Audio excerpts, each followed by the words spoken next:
What is going on, Jet fans? Matt O'Leary back with another video. Today we are breaking down the latest New York Jets news from Robert Saleh's press conference. We have some interesting nuggets to get into. The first is that Garrett Wilson remains questionable for this game against the Buffalo Bills. Injuries real quick for y'all. Billy Turner, he's going to be out. Chaz Surratt, he's going to be out. Sam Aguavin's dealing with the hip. He's going to be out. Duane Brown will not be activated this week, and then obviously Kenny Yeboah first weekend, he won't be activated either. And then everyone else, we're still working in the questionable role, but feel good about everybody else playing.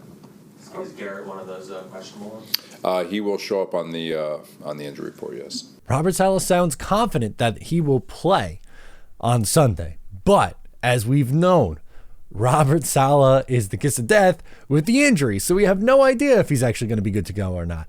I for sure hope that he is able to go in this game for a few reasons. Number one, the Jets need to win this game. Clearly, this is a must-win game for both sides. And then number two is the Jets offense. They don't have anything else after Garrett Wilson at the receiver spot. Allen Lazard has really struggled the last few weeks. He's had a few bad games in a row. You have a rookie, Xavier Gipson, who's a little bit more of a gadget guy.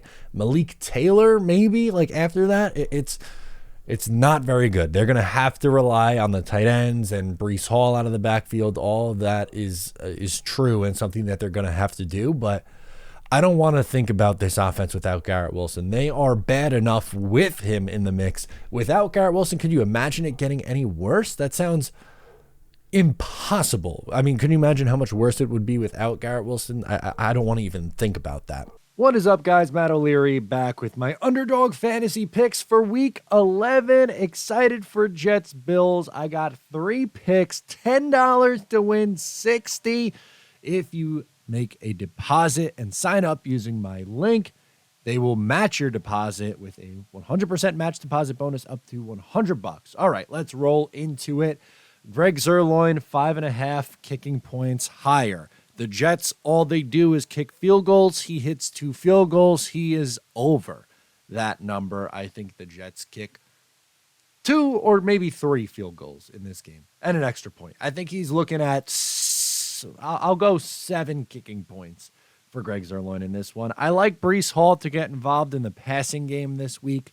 That's something that Robert Saleh talked about not only in the post game, but also in the throughout the week during his press conferences. He mentioned that. And last but certainly not least, Josh Allen, lower than 1.5 passing touchdowns. He has not gone higher than that number in his last 3 times against the New York Jets. 10 to win 60. Sign up using my link down below in the description and the pinned comment. Also, no Duane Brown in this game. He will not be activated for this game. Now, that is important for 2 things. Number one, that means the offensive line is going to remain the same as what it was this past week against the Raiders, and I thought they played well against the Raiders this past week. The second part of that is they have until the Black Friday game, which is the next time the Jets play, to activate him. If they do not activate him for the Black Friday game, that means his season would come to a close. His season would be over. Due to IR rules, he would not be able to return at that point. So it is Black Friday or never for Duane Brown. And I guess I want him back for depth, but I don't necessarily think the Jets need to bring him back, insert him back into the lineup, and just have him go from there. Robert Saleh also seemed to say that the Jets are interested in adding Robbie Chosen, aka Robbie Anderson, which is interesting. We did a video earlier today about Robbie and why I think the Jets should seriously consider bringing him back. And I'm not, for the millionth time, I'm not saying he was the guy that he was in 2017 or 18 or 19, any of that stuff. But he is still someone who could take a top off of defense. He's a one-trick pony. He's a deep threat. All that is true, but the Jets don't currently employ someone on this roster who can do the things that Robbie Anderson can do. And the Jets literally have the worst passing offense in the NFL. They have 5 passing touchdowns.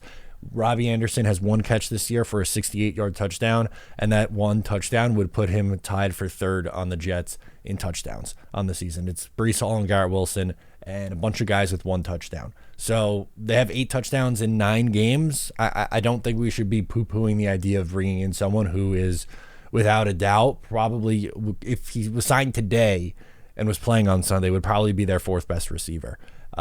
They are that bad at the wide receiver position. And who knows, maybe Aaron Rodgers does come back in December. And from there, you have your deep threat at that point, which would be nice because, Aaron could get the ball down the field, which is something that Zach has the arm for, but they don't really do a lot of with Zach Wilson in the offense. The last thing that I wanted to mention and bring up from Robert Saleh's press conference was the strong practice that they had yesterday. It's awesome. The guys are in great spirit. I thought, again, practice doesn't always transfer, but the juice in yesterday's practice was phenomenal. And there's a lot of energy. There's a lot of good positive talk. Meeting rooms are alive where people are communicating, asking questions, and speaking. It's not just a bunch of zombies walking around, which can happen.